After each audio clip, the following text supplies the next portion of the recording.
മനുഷ്യനെക്കുറിച്ചും മൃഗങ്ങളെക്കുറിച്ചും പ്രതിപാദിക്കുന്നതിന് വ്യത്യസ്തമായ വാക്കുകളാണ് ഇംഗ്ലീഷിൽ ഉപയോഗിക്കുന്നത്.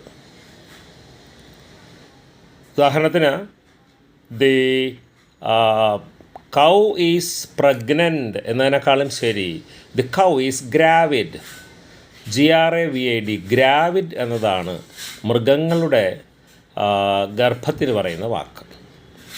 The cow is gravid, the dog is gravid, GRAVID gravid. അതുപോലെ ഡെലിവറി എന്നതിന് ദി കൗ ഡെലിവേർഡ് എന്നതിന് പകരം the cow has calved, CALVED calving, CALVING calving ആണ് പ്രസവത്തിന് പറയുന്ന വാക്ക്.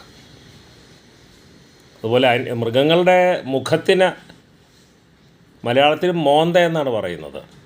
അതിന് ഇംഗ്ലീഷ് വാക്ക് snout. The snout of the cow എന്നേ പറയാവൂ. The face of the cow തെറ്റാണ്. പശുവിൻ്റെ മുഖകമലം എന്നാരും പറയാറില്ല. പകരം ദി സ്നൗട്ട്, SNOUT സ്നൗട്ടാണ് മോന്ത എന്നതിന് English walk. The snout of the dog. മൃഗങ്ങളുടെ അകിടിന് അഡർ എന്നാണ് പറയേണ്ടത്. UDDER അഡർ. ടീറ്റ് ആണ് അവയുടെ നിപ്പിൾസിന് പറയുന്ന വാക്ക്.